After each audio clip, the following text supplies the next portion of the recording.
After our marriage, my husband began to look down on me, chastise me, condescend to my very existence. But what made things worse was that he hid his true nature of his in front of my mother-in-law. One day, we decided to celebrate my husband's promotion. And a big party with all of his colleagues and superiors, along with some family, friends, and relatives, was arranged. We both know I'm gonna be humiliated if you wear something simple and freaking stupid as you normally do, so you'd better come dressed properly. On the day of the party, my mother-in-law was so kind as to give me her prized dress. It wasn't anything glamorous at all. From a distance, it just looked like a simple sky blue dress with a flexible skirt. I attended the party wearing this beautiful dress, but as I was trying to catch a gift box from falling onto my husband's head, I accidentally spilled a glass of red wine, and it stained my husband's white suit. I'm so sorry, honey, This is freaking first class! he shouted as he splashed another glass of wine on me. You're lucky to finally have a pattern on your plain, ugly dress. Ha ha ha! He said. Then he turned pale when he saw someone emerge into the room from behind me and told him the truth. This is the story of the real reason behind my husband's marriage to me, and how taking it to the extreme eventually caused his downfall as heir to inherit everything he ever hoped to receive one day. My name is Imelda, and I'm a 35-year-old housewife. It may be a bit strange for me to say this about myself, but I'm a very plain, unrefined woman. And what exactly do I mean by that? I can perhaps sum it all up in 3 points. First and foremost, I have absolutely no sense of style. All of my clothes are rather cheap, patternless pieces of cloth. I personally don't find clothes like that particularly bad, but perhaps society often judges books by their covers, for someone wearing these clothes are acknowledged as plain, uninteresting characters. Secondly, for once, society is right. I'm honestly an uninteresting person. I'm definitely not an outdoorsy person, and even inside, I don't have many hobbies. One that I will admit I take up is baking. And lastly, I have a very quiet, timid personality. I don't speak to anyone unless I'm spoken to, and I never enjoy being the person initiating any conversations with people. I suppose you could say I'm a very good listener and not a good talker. But this seemingly pessimistic impression of me notwithstanding, studying has always been my passion, and I was able to go to a prestigious university. It was at that university that I met my husband, Vitaly. He was the complete opposite of me in terms of, well, everything really. When it came to style, he always looked very flamboyant, driving the same Lamborghini Aventador to and from school. In terms of character, he was very outdoorsy and had lots of hobbies and an active social life. And in terms of society, he was always talking to someone, no matter if it was a good friend of his or someone he'd only met 60 seconds ago. And he was the one who approached me and asked me out. I wondered why he would want to marry me. No offense to you, truly, but I actually like your lack of pretentiousness.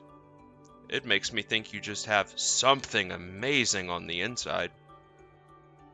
He took good care of me while we were dating. Vitaly is the son of his mother, a powerful president of a major company. And after graduating from college, he himself joined this work for the company as the heir apparent.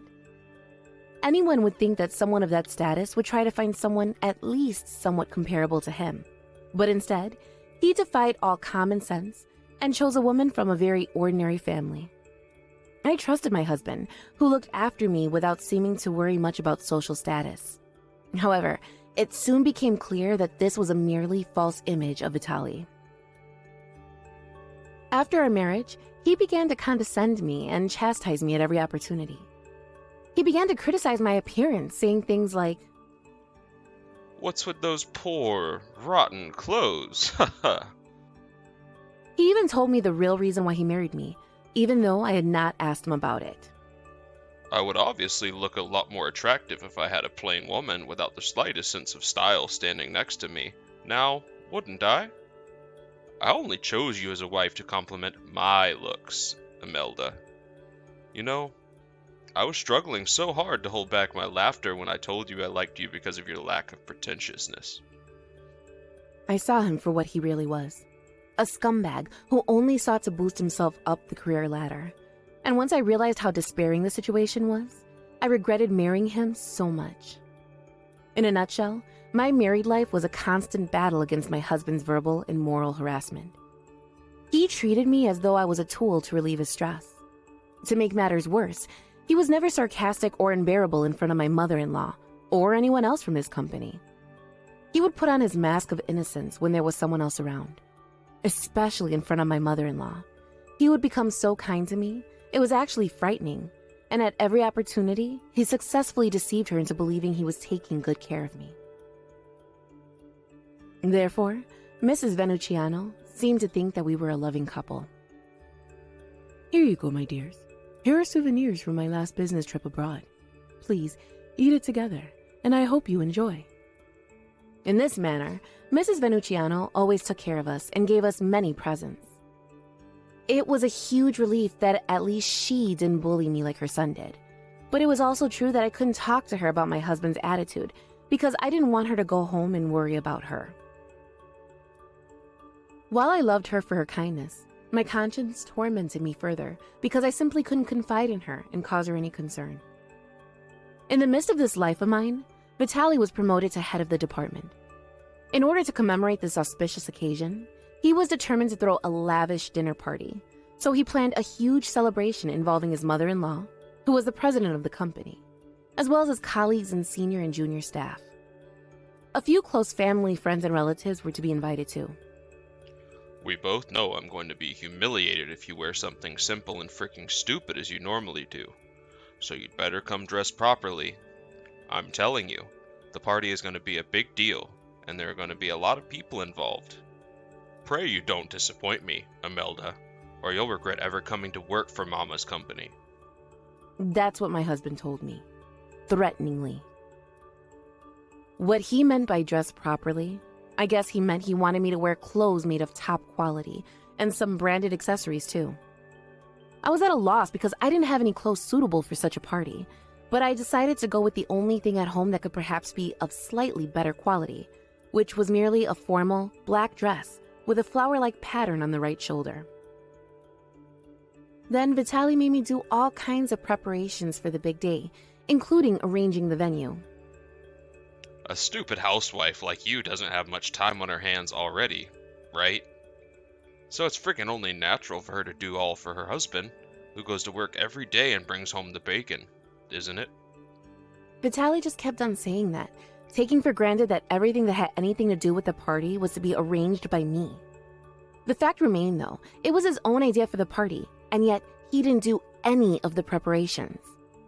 Because of a certain incident at the beginning of our marriage that I'd prefer not to talk about, I had long since lost the motivation to talk back to my husband.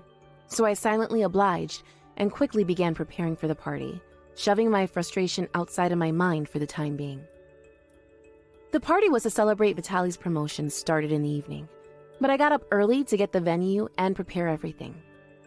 When I finished getting ready and was about to leave the house at noon, he was still sleeping soundly and snoring loud enough to awaken Rip Van Winkle from his centuries of deep slumber.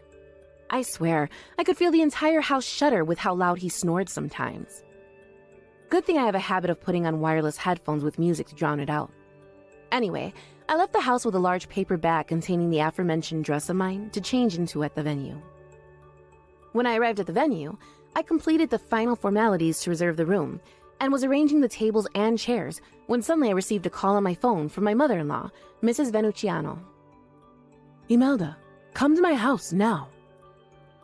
I was shocked to discover her normally gentle tone of voice nowhere to be found, replaced by a feeling of urgency and perhaps a hint of anger too. I wondered if there was something wrong with the schedule of the day's party. With such cluelessness and anxiety, I immediately headed for Miss Venuciano's house, which was thankfully a mere 5 minutes away on foot. Nervous, I pushed the doorbell, and when she answered, she had her usual smile on her face. I'm sorry for calling you so suddenly. I'm sure you didn't expect me to have such a tone of voice, did you? She invited me into her house with these words. As I entered the spacious living room, she offered me a cup of tea. Thank you very much, Deborah. Then she looked suddenly at me with a mysterious expression on her face and asked, "You prepared for today all by yourself, didn't you?" "What?" I knew it. I'm always working so much that I don't get to see you guys very often. But I'm still Vitali's mother, my dear. And while it may not seem like it, I do know more about my son than people might think. And besides, I'm one of the unfortunate few who heard a few bad rumors about Vitali's attitude at work. My mother-in-law said this pensively and led me into the next room. "What are you bringing me here for, Deborah?" "My dear Imelda, Vitali told you to attend the party dressed properly today, did he not?" Yes, indeed." I was surprised to hear her words, which were right on the money. She continued, "I've been planning on giving you this for quite a while now, and now that the perfect occasion has presented itself, I think now is the best time. This was my favorite dress when I was but a young woman, just starting to get her business on its feet. How I wish I could wear it again. But I suppose excess weight piles upon you as you gain excess years as well. It didn't fit me anymore. But your figure is the splitting image of mine from 25 years ago, dear. And I'm sure it'll fit you perfectly. And I'm sure Vitali won't complain about this one." With these words, Mrs. Venuciano held out a dress. In a word, the dress was phantasmagorical. It seemed like it was everything possibly imaginable put into one conglomerate of cloth. It was of a simple sky blue color, but you could just see a barely noticeable, yet sophisticated pattern of interlacing flowers, such as roses, hydrangeas, and irises. It had the same kind of flower-like pattern on the right shoulder, and the hind side of the skirt donned a sort of large sky blue shawl that maybe fluttered behind the wearer as they walked. At first glance, it looked fairly simple, which made it nice in itself, but upon closer inspection, it was mesmerizing. And it was apparently her most prized possession. "It's a beautiful dress, but I don't have many opportunities to show it off anymore. You will have plenty, and it would be a waste to put it away in storage. But now I see that the dress was made for you, dear, and I would love to see you so beautiful." Saying this, my mother-in-law pulled out some nice hairpins and corsages and other assorted accessories that went with the dress from her drawers, one after another. To my surprise, Mrs. Venuciano seemed to have noticed that her son had been haranguing me behind her back. That's one reason why she suggested I dress up in a respectable outfit, so that I wouldn't be blamed for the day's events. I was surprised at her astute observation, but at the same time, I felt very reassured that she was on my side. As you're well aware by this point, I didn't know much about dresses, and I still don't, but which is such a subtly ingrained in the fabric, along with the flexibility, shininess, and aura it demanded, the dress was probably really expensive. When she said she would give me such a thing, I was at a loss for words.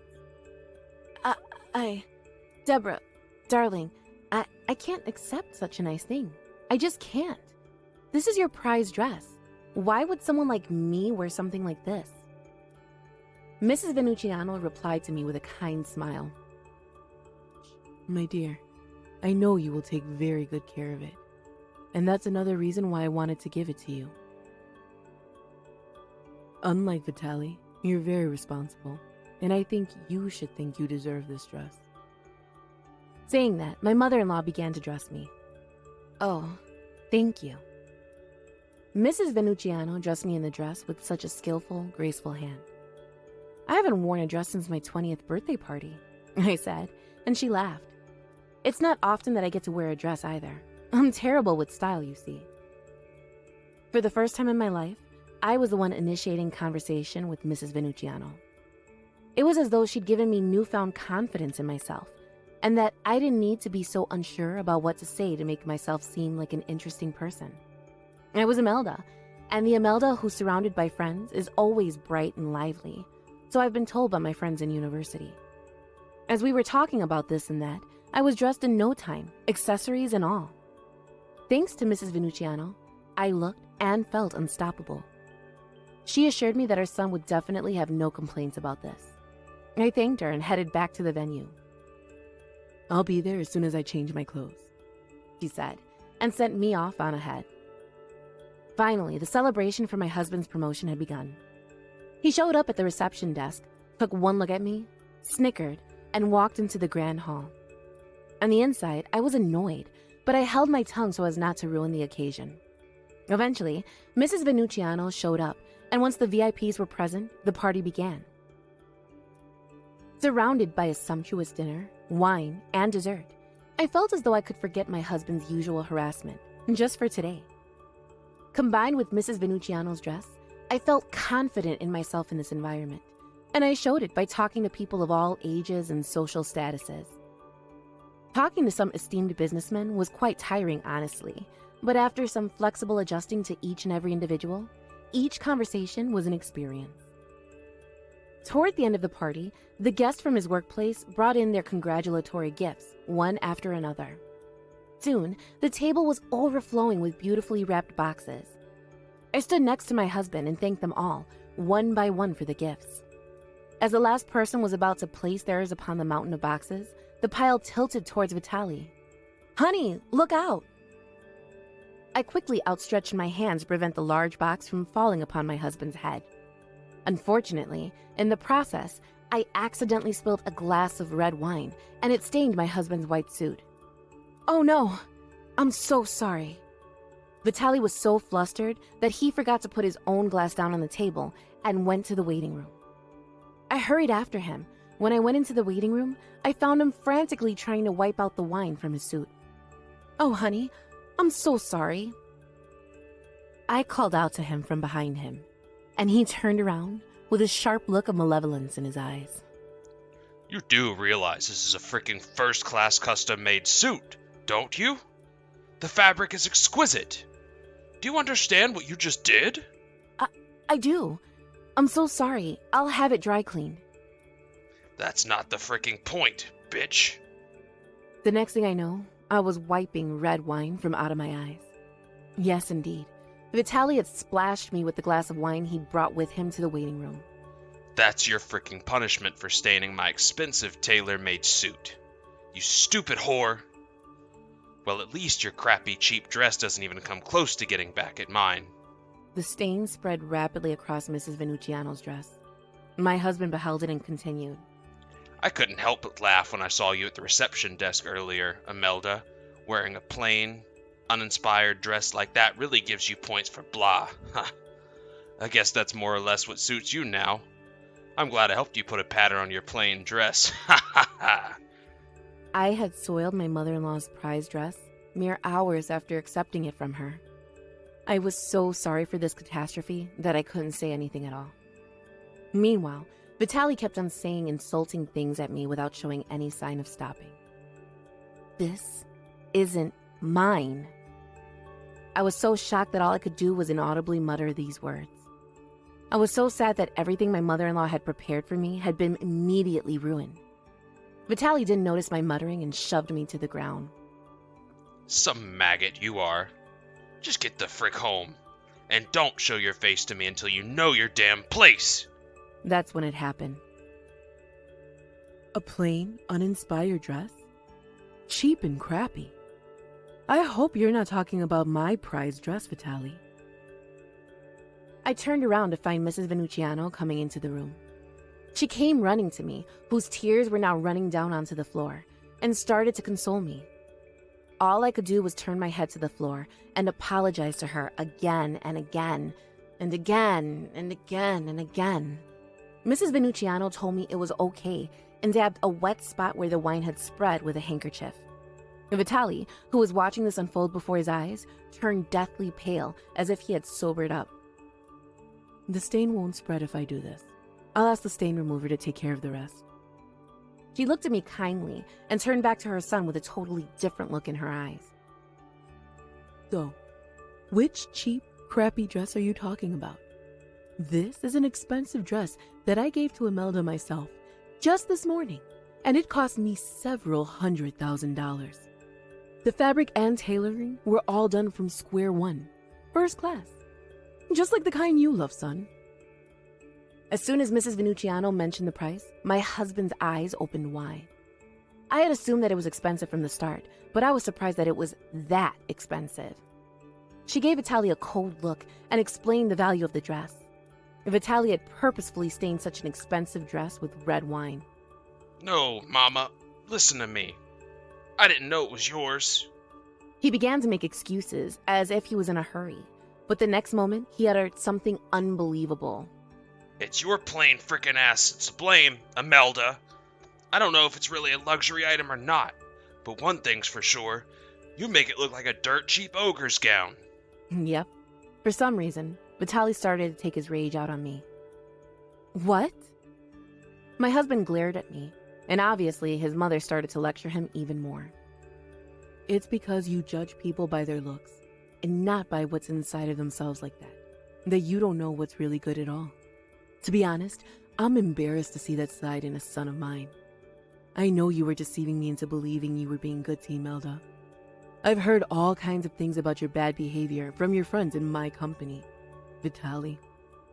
They say you're arrogant because you're the president's son. Once I discovered this was the case, I was worried that you might be treating Imelda the same way you treated your co-workers too. And it seems I was right. No, Mama, please. You pathetic little baby. You put that problematic pride of yours aside this instant.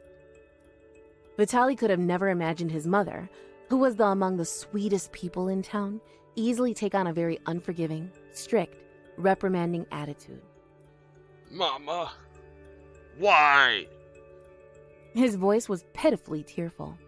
Where did all that previous energy go to, huh? Suck the frick up, you bastard, I thought to myself. At that time, I suddenly felt the presence of someone else and turned around to see the employees who had heard the commotion staring at us through the fully open door of the waiting room and whispering to each other. Regardless of her husband, who was completely defeated, finished him off with a smile. Imelda, my dear, you don't have to do this anymore. If you don't want to be with him any longer, you can leave him. I can't believe that a man like him, who judges people by their titles and not by what's in them, is my son. I felt as though her words had told me everything that I had been feeling all this time. I felt refreshed as I said without a smidge of reluctance, Yes, ma'am. I would like to divorce Vitaly. Then he broke out in a cold sweat and started trembling. Don't say that. Please. I'm sorry. I'm so sorry. I'm no good without you. When you say you're no good without me, you mean you need me because you'd be less attractive without me as a tool to complement your appearance? No, that's not what I meant. Vitaly seemed to be taken aback by my suddenly aggressive attitude, mostly because up until then, I had been obediently listening to his every order and shit. He looked away from me, then at his mother and exclaimed, I'm sorry, Mama. Mama, listen to me. I'm so sorry. Mama! I couldn't help but burst out laughing. I could hear the laughter of the employees. You saw nothing. Come on, Imelda, my dear. Let's go. I left the place with Mrs. Venuciano, leaving Vitaly alone with his shame and disgrace. The employees who heard everything were also hurriedly getting ready to leave. In the end, he was left all alone in the grand hall. Later that day, I officially divorced my husband. Thanks to his mother's pressure, I was able to get him to fill out the divorce papers a lot more easily than I envisioned. After that, his behavior at the party became the subject of rumors, and he began to be looked at with the cold shoulder within the company. It's a strange thing, but once a single rumor gets going, it's as though it worked like dominoes. More information about his arrogance spread across the company, and once rumors led to another, there was no way to stop them. Of course, there was no way Mrs. Venuciano would help her son in such a situation, since he did bring it upon himself. And eventually, he had no other choice but to resign because it became too difficult for him to stay. After resigning, he went to a public employment security office to look for a job, because he had been working comfortably at the company he had joined through his parents' connections. He had no good skills or achievements, and since he had never even had an interview before, it was difficult for him to find another job. Also, because he was almost completely cut off from his mother, he had become independent for the first time, free from the lifestyle of living on his parents' money. And yet, he he had not lost his sense of letting money slip through his fingers and is rapidly running out of money. On the other hand, Mrs. Venuciano had been very generously taking care of me since our divorce. She introduced me to a full-time job, away from the life of a housewife, and even took care of my wine-stained dress, placing it in the very capable hands of a specialized individual in the profession. I took the kimono in my hands and felt so relieved it was as good as new. I am not yet a woman who understands the quality of things like my mother-in-law does, but I will treasure this dress for the rest of my life as a wonderful gift of kindness that ultimately set me on the path to a better future.